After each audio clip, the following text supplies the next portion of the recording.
Vamos a continuar en nuestra serie del Evangelio de Lucas, capítulo 6, versículo 20 en adelante. Lucas, capítulo 6, versículo 20 en adelante. Si ya lo tienes, voy a invitarte a ponerte de pie para que leamos juntos la palabra. Lucas 6, versículo 20, vamos a leer hasta el versículo 26. Las bienaventuranzas. Dice el versículo 20.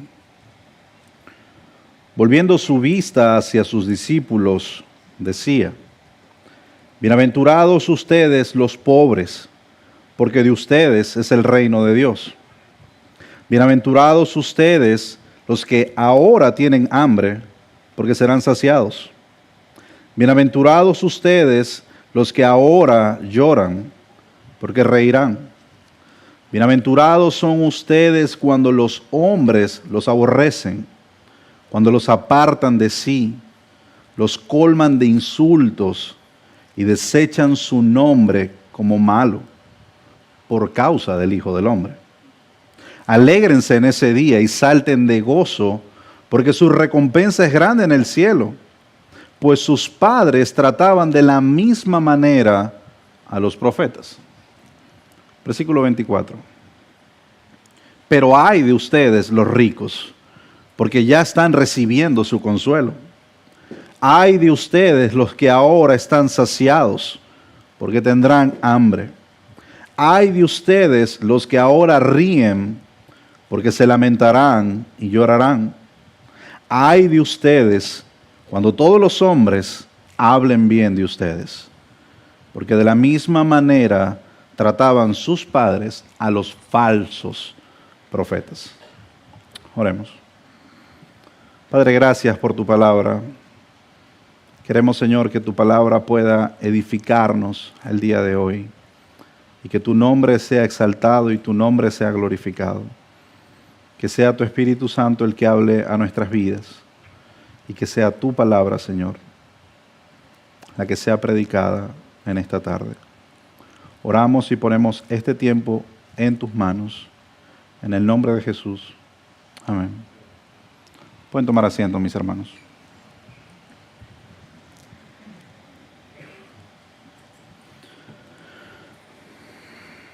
¿No te ha pasado que en la vida las cosas parecen en ocasiones estar al revés? Personas que tienen mucho dinero pero no tienen paz. Gente rodeada de amigos pero que se sienten solas. Hombres y mujeres que lo tienen todo para reír pero lloran. Esto es lo que nosotros llamamos una paradoja, la paradoja de la vida.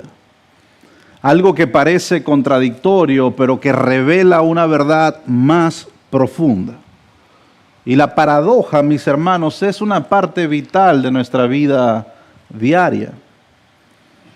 Una paradoja es, por ejemplo, cuando decimos derrochamos más, pero disfrutamos menos. Nos ganamos la vida, pero sin vivirla. Añadimos años a nuestra vida, pero no añadimos vida a nuestros años. Esas son las paradojas que existen en la vida. Pero como cristianos, como iglesia, la Biblia nos muestra que nuestra fe también está llena de paradojas, cosas que en ocasiones no entendemos, que parecen a primera vista contradictorias, pero que quieren enseñarnos una verdad más profunda. La Escritura nos dice, por ejemplo, cuando soy débil, entonces soy fuerte. El que quiera salvar su vida, la perderá, y el que pierda su vida, la ganará. Cuando no tengo nada, lo poseo todo.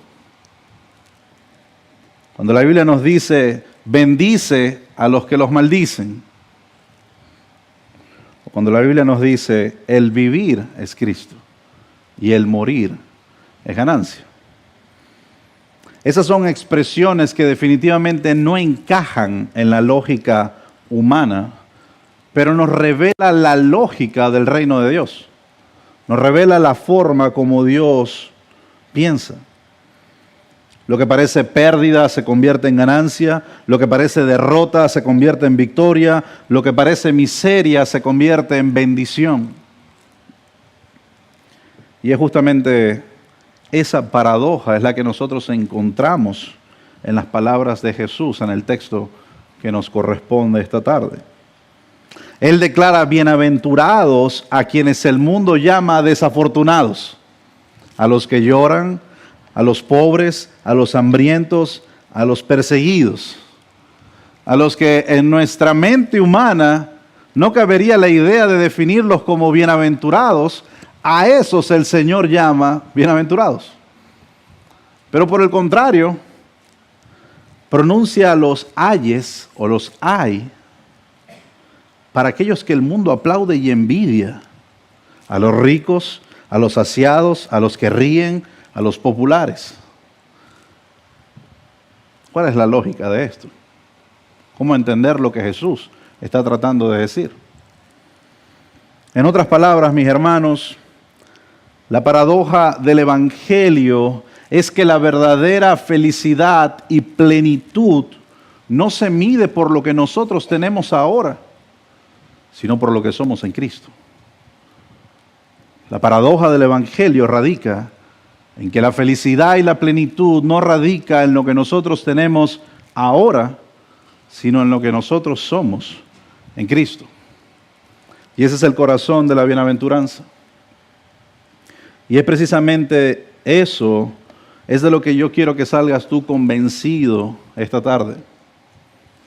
Que si a lo mejor la predicación o el sermón se vuelve extenso, se vuelve difícil, que tú puedas recordar estas palabras. La verdadera felicidad no está en tener lo que llena tus manos, sino en abrazar lo que llena tu alma. La verdadera felicidad no está en tener lo que llena tus manos, sino más bien en abrazar lo que llena tu alma. Y para lograr eso nosotros debemos aprender lo que significa ser bienaventurado. Tenemos que entender qué dice la Biblia. Porque solamente quienes viven bajo la plenitud de Dios pueden hallar esa felicidad eterna. Y para hacerlo tienes que ser bienaventurado. Ahora bien, ¿cómo podemos ser bienaventurados? ¿Cómo logramos eso? Bueno, hay que entender primero el contexto. Hay que ubicarnos en la escena. Vamos a hacer una pequeña recopilación de en dónde nos encontramos en Lucas. Jesús acaba de pasar la noche orando y acaba de elegir a sus 12 discípulos, los hombres que compartirían el ministerio con él. Y la Biblia nos dice en Lucas que él fue a un lugar llano y que en ese lugar llano había multitudes que querían ser sanados, liberados o que simplemente querían escuchar su voz. En esas multitudes ahora nos encontramos los apóstoles, los discípulos y las multitudes. Los apóstoles, su círculo más íntimo, los hombres que él había elegido para compartir el ministerio con él. Sus discípulos, que eran todo aquel que le seguía, que algunos muy comprometidos y otros que lo abandonarían en el camino, y el resto de las multitudes. Todos aquellos que habían escuchado que Jesús de Nazaret estaba haciendo milagros en Capernaum. Ese es el escenario que nosotros nos encontramos en este texto. Y hay un paralelo perfecto entre Lucas 6 y entre Mateo 5, porque nosotros estamos posiblemente frente a lo que la Biblia llama el Sermón del Monte. El Sermón del Monte. Nosotros vemos estas bienaventuranzas también en el Evangelio de Mateo, pero Lucas no tiene la intención de hacerlas tan extensas. Cuando en el Evangelio de Mateo nosotros encontramos 9 bienaventuranzas, en Lucas apenas encontramos 4. Decían los padres de la iglesia que las 9 del Evangelio de Mateo se entienden en las 4 de Lucas y las 4 de Lucas se explican en las 9 del Evangelio de Mateo.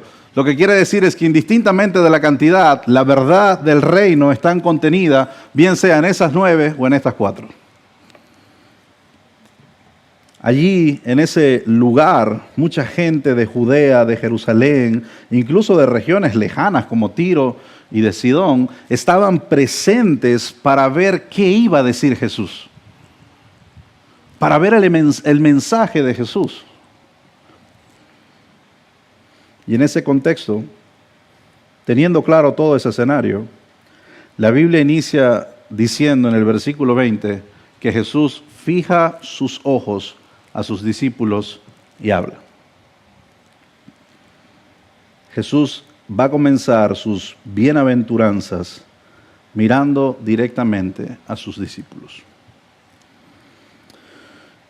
Sin embargo, antes de entrar en el contenido de esas bienaventuranzas, yo creo que muchos de nosotros estamos familiarizados con la palabra bienaventurado, pero realmente, ¿cuántos de nosotros entendemos qué significa la palabra bienaventurado?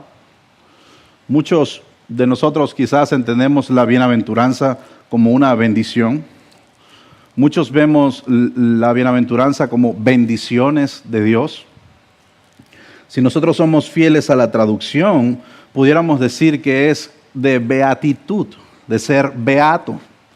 Y algunos entienden en otras iglesias estas bienaventuranzas como ser un beato, es decir, alguien santificado, alguien bendecido, alguien especial. Ahora, ¿qué quiere decir realmente la palabra bienaventurado? ¿Que vamos a llevar bien una aventura? ¿Cómo podemos explicar la palabra bienaventurado? Bueno, el Antiguo Testamento habla con mucha fuerza acerca de la bienaventuranza. No es una palabra que nosotros solo encontramos en el Nuevo Testamento. En el Antiguo Testamento, la palabra bienaventurado tiene el concepto de dichoso, dichoso. Otras traducciones dicen que es feliz bajo la aprobación de Dios. En el Antiguo Testamento, su concepto más amplio es que una persona bienaventurado es feliz bajo la aprobación de Dios. Y esa afirmación la encontramos en distintos pasajes del Antiguo Testamento. Por ejemplo, el libro de los Salmos. David, uno de los que escriben más salmos en el libro de los Salmos, inicia el libro de los Salmos con la palabra bienaventurado.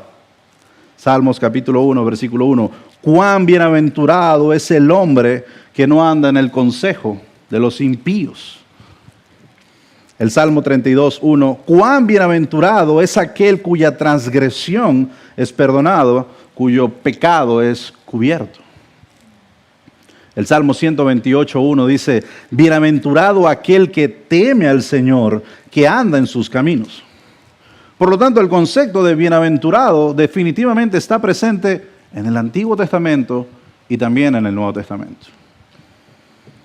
El Antiguo Testamento enseña que el bienaventurado no es el fuerte, el rico, ni el poderoso. El bienaventurado es el que teme al Señor, el que obedece su palabra, el que recibe el perdón de Dios. Ese es el bienaventurado. Sin embargo, cuando Cristo pronunció esas palabras, mis hermanos, este no era el pensamiento popular. Lo que nosotros decimos hoy que entendemos como la bienaventuranza no era el pensamiento popular en el tiempo de Jesús. El pensamiento popular en el tiempo de Jesús, si hablamos por ejemplo de los griegos tenían la idea de que la bienaventuranza era la vida lograda, el éxito. Para Aristóteles, el hombre feliz era el que alcanzaba la virtud por medio de los esfuerzos, de la disciplina, del conocimiento, de la razón. El hombre bienaventurado era el filósofo que cultivaba la virtud de la moral, de la intelectualidad. Y ese hombre no dependía de otro. De lo contrario, no sería bienaventurado. En el pensamiento romano era un poco diferente. Porque ser bienaventurado estaba ligado al estatus, al poder, al honor, al prestigio. Ser bienaventurado en el mundo romano significaba propiedades, prestigios, amigos influyentes y reconocimiento público. Muchos de nosotros hemos visto la película, ¿no? Gladiador, y vemos cómo todo gira en torno al título.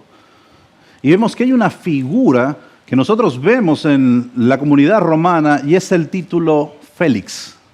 ¿Recuerdan esa palabra? El Félix. Bueno, el Félix era una posición de honor que se otorgaba a aquellos que reflejaban una vida de victoria, éxito y prosperidad. La palabra Félix, si quisiéramos, es la traducción más cercana a bienaventurado. Bienaventurado. Ahora, eso era para los romanos. Para los judíos, mis hermanos, déjenme decirles que no tenemos buenas noticias. Los judíos en el tiempo de Jesús asociaban la bienaventuranza con propiedades materiales, con las posesiones materiales, con la prosperidad material, riquezas, tierra, descendencia, salud. Eran sinónimo de ser una persona bienaventurada. Por lo tanto, la pobreza claramente se veía como ¿qué? Como una maldición. La pobreza se veía como que Dios no estaba contigo. En el Talmud judío, los rabinos del tiempo de Jesús enseñaban que la pobreza era como 50 plagas. No 10, 50. Enseñaban que depender de otro era vergonzoso. E incluso que ser pobre podía conducirte hasta la muerte.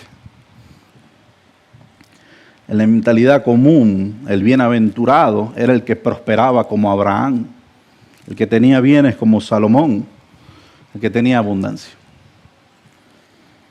Cada cultura tenía su propia idea de qué era un dichoso. El filósofo sabio, el general victorioso o el judío próspero.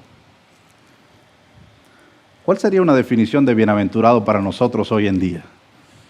Hablamos de los griegos, de los romanos, de los judíos, pero ¿qué sería para nosotros ser bienaventurado hoy en día? Si usted no fuera cristiano, ¿cómo definiera usted esta bienaventuranza o esta prosperidad? Yo puse un par de cosas.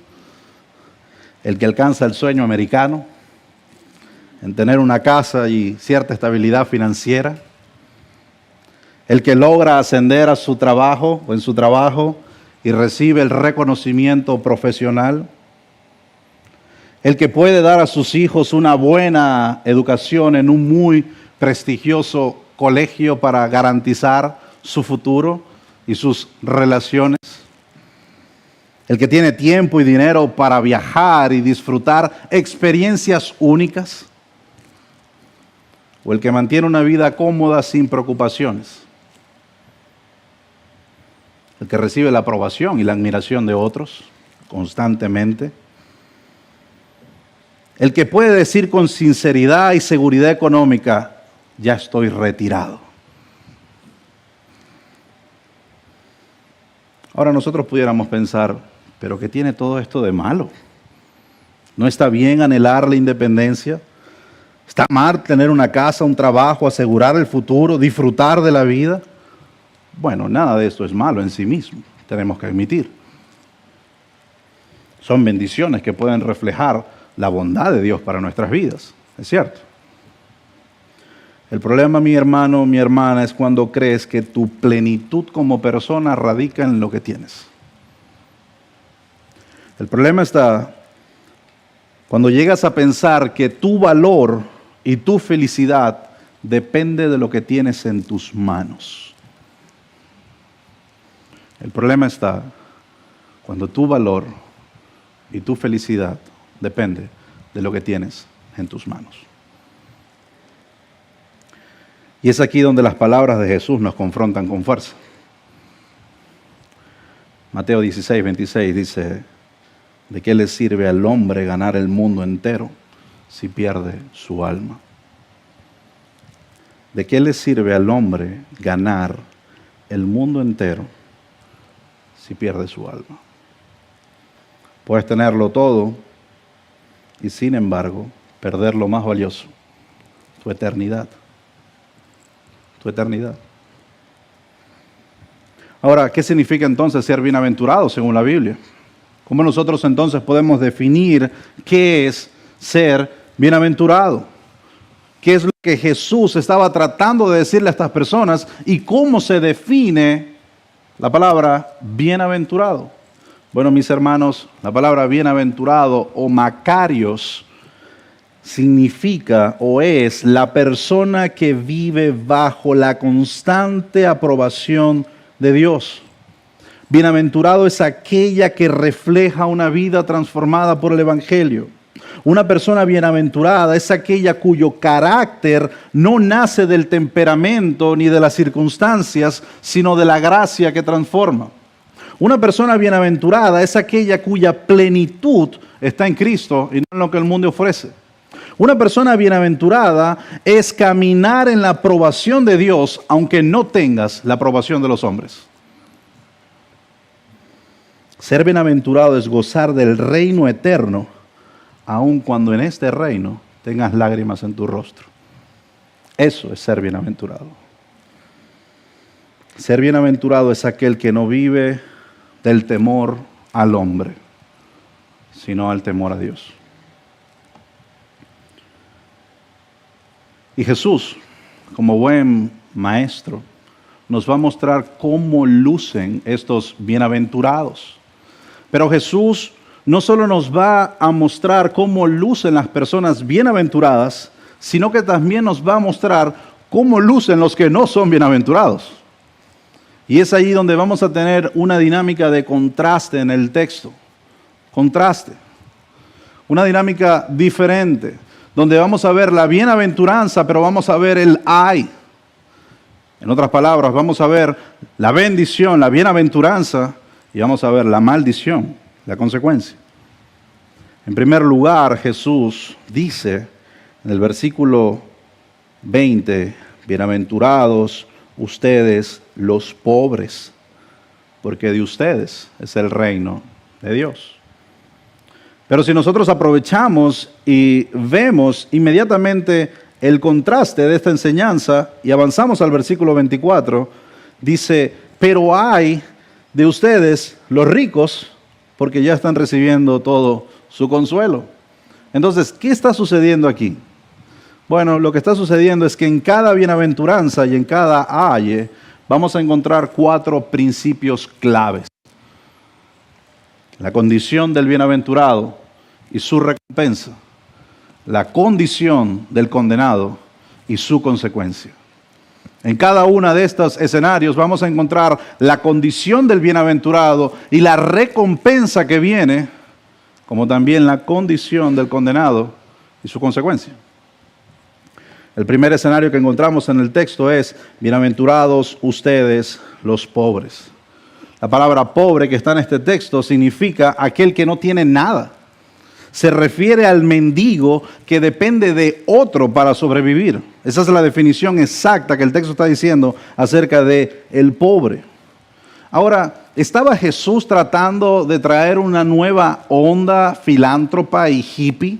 Donde la gente no tenía que ser rica, donde Jesús estaba tratando de instaurar lo que iba a ser el principio de los fundamentos comunistas de las naciones, donde estaba en contra de la propiedad privada y de la riqueza.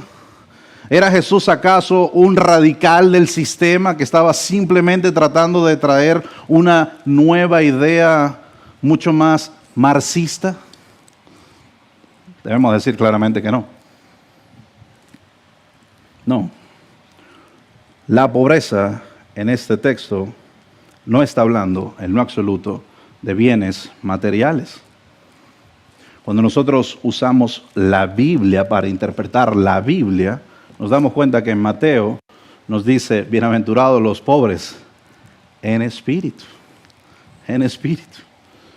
Por lo tanto, lo que Jesús está diciendo es que no se trata de una pobreza literal, sino de una pobreza espiritual. Ahora, ¿cómo se entiende esto? ¿Qué es una pobreza espiritual? Bueno, antes de llegar allá vamos a resolver el problema del dinero. ¿Está Jesús en contra de los ricos? Bueno, Génesis 13, Abraham era riquísimo en ganado, tenía plata y oro, pero vivió como extranjero y peregrino en la tierra. David fue uno de los reyes más prósperos y poderosos de Israel, pero confesó que solo un corazón contrito y humillado agradaba a Dios. Zaqueo en los tiempos de Jesús era jefe de los publicanos como Mateo, era jefe. Es decir, podía tener en su red distintos puntos.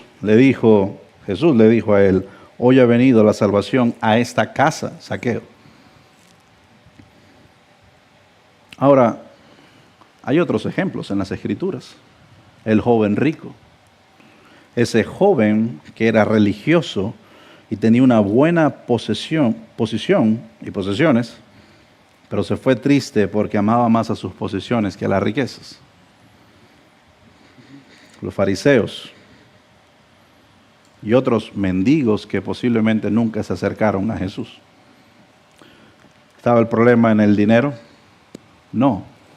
El problema estaba en que ser bienaventurado y los bienaventurados o los pobres en espíritu eran aquellos que reconocían que no podían salvarse a sí mismos. Eran aquellos que reconocían que estaban vacíos de los recursos espirituales y que necesitaban la gracia de Dios. Jesús está diciendo entre los discípulos, bienaventurados aquellos que no tienen en qué confiar más que en la gracia soberana de Dios. Es aquel que entiende y comprende que está en una completa y absoluta bancarrota espiritual y no hay medios ni ganancia ni capital para poder resolver su problema. Eso, mis hermanos, son los pobres a los cuales se refiere Lucas. Personas que entendían que no tenían nada y que tenían que depender de Jesús. Bienaventurado es aquel que viene a Dios con las manos vacías, porque sólo así podía recibir las riquezas del reino. Y es eso lo que Jesús les dice. Bienaventurados los pobres, porque de ustedes es el reino de Dios. Ya vimos la condición, ahora la recompensa, el reino de Dios. El reino de Dios era la recompensa de esas personas. Y es interesante que el texto nos dice, porque de ustedes es el reino de Dios. No es que será, es que es. El gobierno de Cristo está instaurado hoy en día. Y Cristo gobierna sobre su iglesia y sobre todo lo que ocurre, mis hermanos. Nosotros somos bienaventurados y estamos bajo la protección de Cristo y no hay nada ni nadie que puede separarnos del amor de Dios. No importa qué tan feo se vea el mundo, no importa qué tan grave se escuchan las noticias, no importa qué tanto usted escuche Univisión y Telemundo. Cristo está en su trono reinando sobre su iglesia y la guarda. Ser bienaventurado es vivir y estar con las manos vacías para poder recibir ese reino. Salmo 34:6 lo expresa, este pobre clamó y el Señor lo oyó y lo libró de todas sus angustias. Este pobre clamó y el Señor lo oyó y lo libró de todas sus angustias. Los pobres en Cristo pueden carecer de bienes materiales, pero somos herederos, mis hermanos, de toda bendición espiritual. Su recompensa no son migajas ni consuelo temporal, es su reino, es su ciudad, es la ciudad de Dios, donde no habrá llanto, no habrá dolor, y nuestra herencia será incorruptible. Y ya nuestra cuenta no estará vacía, sino que estará llena en los tesoros espirituales en Cristo Jesús. Pero déjeme decirle que esa no es la condición de los que estaban bajo maldición. No. El contraste de este texto en el versículo 24 es: ay de los ricos, ay de los ricos, porque esos ricos, dice el texto, ya están recibiendo todo su consuelo. Los ricos no se trata simplemente de los que poseen bienes, sino de aquellos que ponen su confianza y seguridad en esta vida. Es vivir autosuficientemente, como si no necesitaran a Dios. Y a esos Jesús les dice, ya tienen su recompensa. Ya tienen su recompensa. Son aquellos que en vez de depender de Cristo, encuentran su plenitud en las posesiones, en la reputación, en el poder. El rico insensato en Lucas 12 lo ilustra. Lucas 12, 19. Alma, tienes muchos bienes almacenados para muchos años. Descansa, come, bebe y diviértete. Pero esa misma noche Dios le dijo, necio, esta hora viene y vas a perder tu alma. Hay de aquel, mi hermano, que mide su valor por lo que tiene en su cuenta bancaria y no por lo que Cristo es para él. La consecuencia del ay está clara, ya tienen su consuelo. Su ídolo, su dinero, lo que sea que tengan, es su consuelo. Proverbios 11:28 dice, el que confía en sus riquezas caerá, pero los justos prosperarán como la hoja verde. Ahora, mis hermanos, yo sé que tú puedes estar pensando en esto. Bueno, yo no soy rico, así que eso para mí no es. Bueno, quita la palabra dinero y pon el ídolo que está en tu vida hoy en día. Y a eso se está refiriendo Jesús. ¿Qué es aquello que está tomando la preeminencia en el altar de tu corazón, donde estás quitando a Cristo para poner eso? A eso se está refiriendo el texto. Esa es tu recompensa. Eso es lo que tendrás. ¿Es ira? Tendrás ira. ¿Es decepción? Tendrás decepción. ¿Es orgullo? Tendrás orgullo. ¿Es amargura? Tendrás amargura. Esa es tu recompensa y tu consuelo. No podemos olvidar, mis hermanos, que la verdadera felicidad no está en tener lo que llena nuestras manos, sino abrazar lo que llena nuestra alma. Jesús sigue diciendo, bienaventurados los hambrientos porque ellos serán saciados. Ahora Jesús quita la mirada de la pobreza y lleva a la consecuencia de la pobreza. Bueno, ¿qué trae la pobreza? Hambre. Y dice, bienaventurados los hambrientos, porque ellos serán saciados. Pero en contraposición, los ayes del versículo 25a dice, ay de los saciados, porque ellos tendrán hambre. Ay de ustedes los saciados, porque tendrán hambre. El hambre aquí claramente no es un antojo pasajero, sino una profunda necesidad de Dios. Mateo 5:6 se precisa y dice, los que tienen hambre y sed de justicia. Lucas lo resume y dice, los que reconocen que no se satisfacen con pan solamente, sino con Dios. Esos que tienen hambre, esas personas que están insatisfechas con lo terrenal, cuyo anhelo y satisfacción solo está en Dios. Que hablaban mis hermanas este sábado, ese descontento piadoso donde no anhelo ni me satisface lo que me rodea, sino que anhelo y me satisface solo Cristo. Mis hermanas lo leyeron ayer, Salmo 42:2. Mi alma tiene sed del Dios viviente. Estas personas eran bienaventuradas porque tenían hambre constantemente de Cristo, de su palabra. Bienaventurado es el que vive con hambre espiritual y no se conforma con las migajas de este mundo, sino que busca ser lleno de Cristo. Ay, mis hermanos, pero ¿cuántos de nosotros no nos encontramos queriendo llenar nuestros vacíos y nuestros dolores con las migajas de este mundo? ¿Cuántos de nosotros queremos resolver nuestros pecados y nuestras ofensas a Dios con las migajas de este mundo? Y el resultado siempre es el mismo. Siempre será el mismo. No podemos llenar ese vacío que hay en nuestro corazón con forma de Dios, con nuestros ídolos, porque no encajan,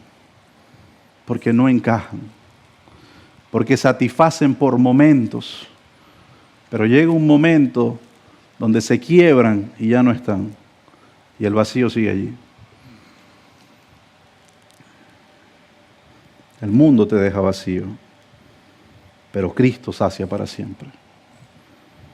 El creyente puede pasar hambre física, sí, pero nunca le faltará el alimento espiritual para su alma. Y esa es la recompensa.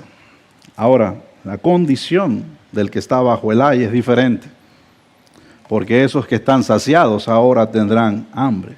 Esos que creen que ya no necesitan nada, que han colmado su vida con placeres y comodidades, que viven satisfechos con lo inmediato, no se dan cuenta de algo. De que todo lo que están acumulando y llenando sus manos en el último día, en el día final, se va a desvanecer. Y van a quedar vacíos. Vacíos. El Señor le habla a la iglesia en la Odisea, en Apocalipsis 3:17, y les dice esto. Dices, esto lo decía la iglesia, dices, soy rico, me he enriquecido y de nada tengo necesidad.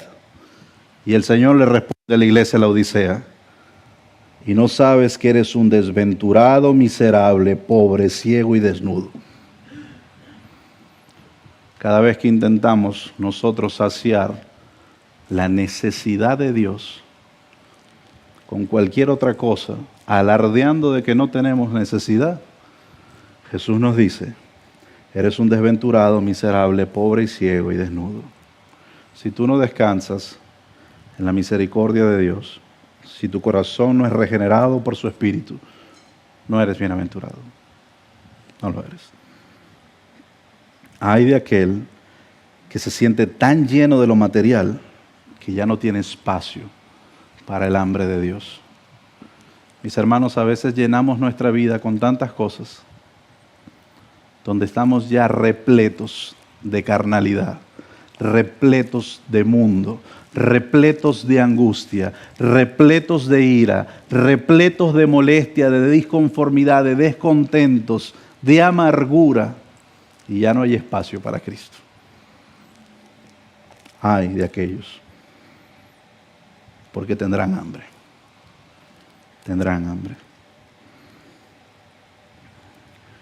El que ahora se sacia con lo que no llena, descubrirá un día que su alma está vacía delante de Dios.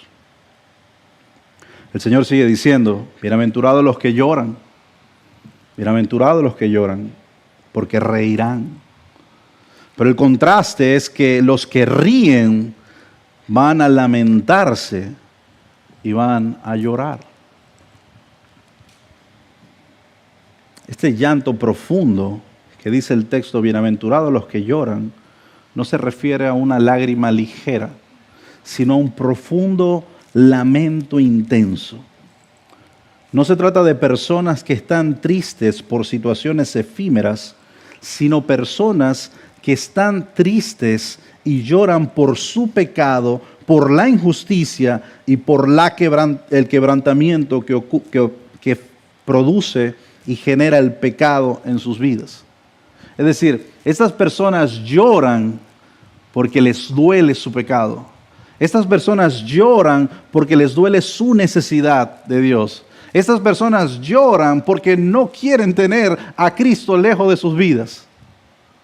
Y esas personas son bienaventuradas.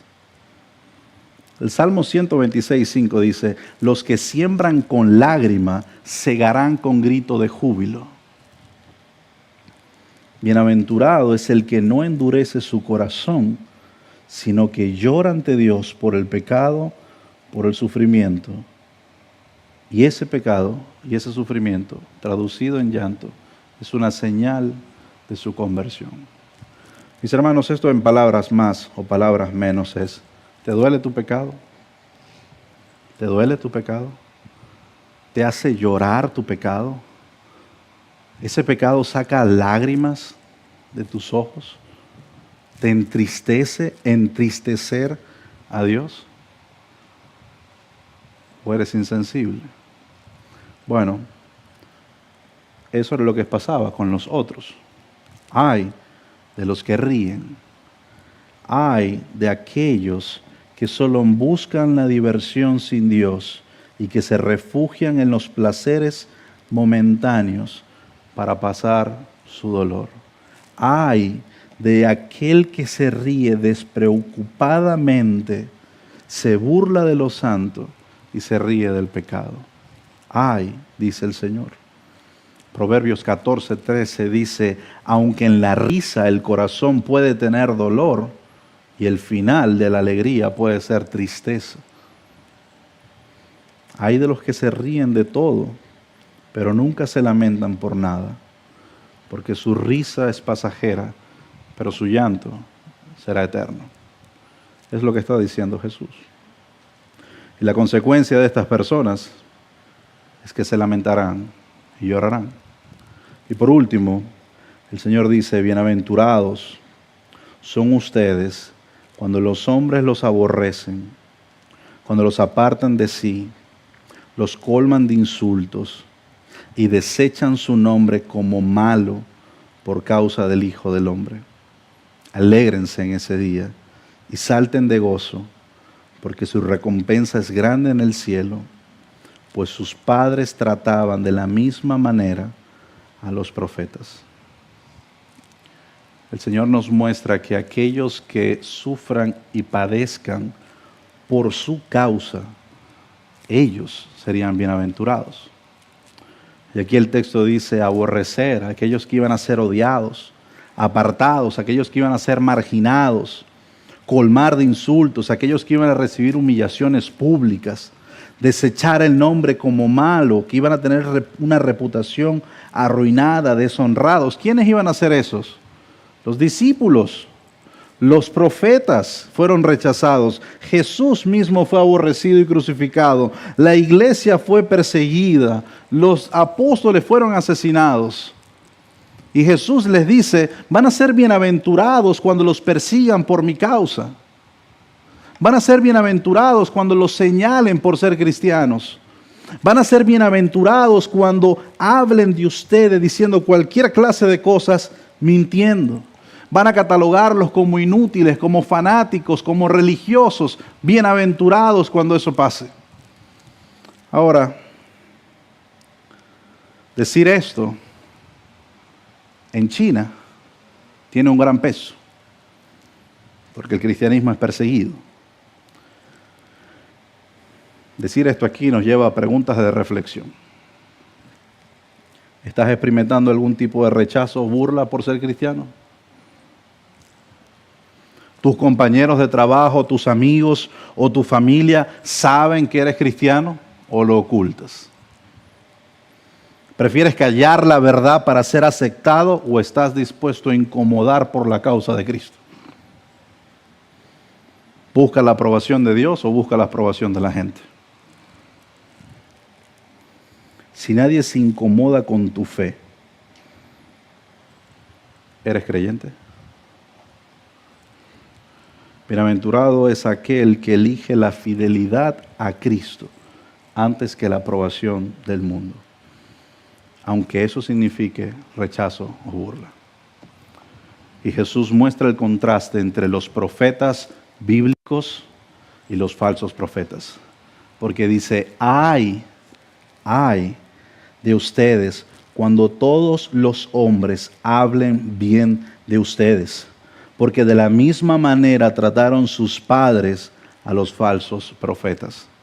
Y lo que Jesús está diciendo aquí, mis hermanos, es: sé ese profeta, sé ese Jeremías, sé ese Isaías que predicó la palabra fielmente, que mantuvo su postura, que mantuvo el evangelio, que fue fiel hasta el final, para que seas contado como esos buenos profetas. Pero hay de aquellos que caen bien a todo el mundo. Hay de aquellos de los cuales todo el mundo hablan bien, porque ni siquiera de Cristo hablaban bien. Mis hermanos, ya a veces nos importa tanto la opinión del hombre que nos duele y nos quita el sueño cuando otros piensan mal de nuestra fe. Cuando otros piensan mal de nuestras decisiones basadas en la palabra. No olvide la excepción del texto, por causa del Hijo del Hombre, ¿no? No podemos meter aquí las malas conductas ni las malas actitudes, sino todo aquello que realmente es bíblico. Y la comparación de aquellos que no son profetas buenos eran aquellos que preferían agradar a otros antes que agradar a Dios, los falsos profetas. Mis hermanos, los que reciben aplausos universales no están en la compañía de los fieles, sino en la compañía de los falsos. Los que reciben aplausos universales no están en la compañía de los fieles, sino en la compañía de los falsos. Deja de buscar personas que alimenten tu ego. Deja de buscar personas que alimenten tu pecado. Deja de tener conversaciones que alimentan la amargura en tu corazón. Porque no hay ninguna buena recompensa. No estás honrando a Cristo. No estás honrando su palabra. Las consecuencias serán para ti y no la bienaventuranza. Necesitamos estar en la compañía de los fieles, de los bienaventurados, de los que Dios recibirá en su reino y dirá: buen siervo fiel, en lo poco fuiste fiel, en lo mucho te pondré, entra en el gozo del Señor. El gozo de Cristo y de su evangelio es el motor de esas bienaventuranzas. Mis hermanos, es mejor estar con Cristo y ser rechazado por el mundo que estar con el mundo y ser rechazado por Cristo. Hermanos, el final de todo esto se resume en dos caminos: los bienaventurados y los que están bajo los ayes. Uno termina con gozo eterno, el otro termina con un lamento sin fin. El mundo nos dice que la felicidad está en tener lo que llena nuestras manos: riqueza, éxito, aprobación, comodidad. Pero Cristo nos muestra que la verdadera bienaventuranza está en abrazar lo que llena nuestra alma: su gracia, su perdón, su reino. Y esto no es posible sin Él. Nunca será posible sin Él. ¿Sabes por qué? Porque Cristo nos muestra la verdadera bienaventuranza. Porque solo Cristo fue verdaderamente pobre para enriquecernos con su pobreza. Porque solo Cristo tuvo hambre en el desierto para saciar nuestra alma. Porque solo Cristo lloró sobre Jerusalén, lloró en el Getsemaní, para que tú y yo riamos hoy en gloria. Solo Cristo fue rechazado realmente, aborrecido realmente, crucificado realmente, para que tú y yo seamos bienaventurados en Él. Él lo hizo todo. Nosotros no. Por eso, mis hermanos, quiero que salgas hoy de aquí convencido de esta verdad. La verdadera felicidad no está en tener lo que llena tus manos, sino en abrazar lo que llena tu alma.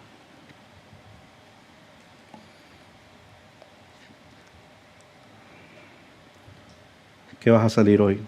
¿Con qué vas a salir hoy de acá? ¿Con tus manos llenas o con tu alma llena?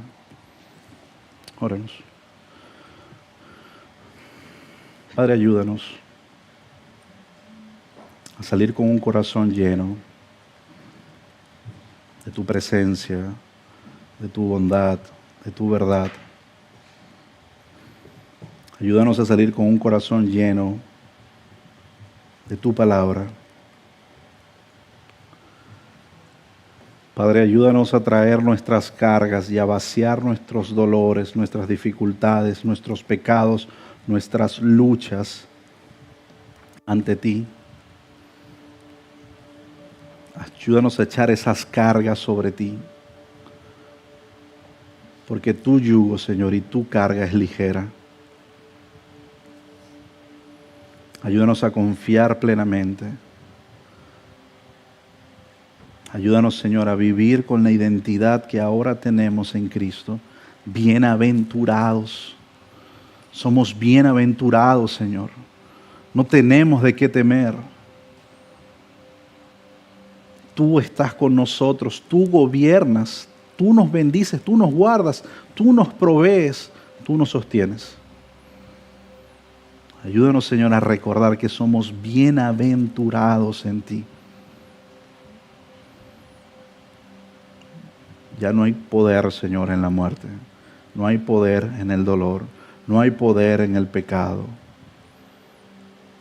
Sino que tenemos poder en tu Espíritu Santo, que nos bendice, nos prospera y nos hace cada día a la imagen de tu Hijo Jesucristo.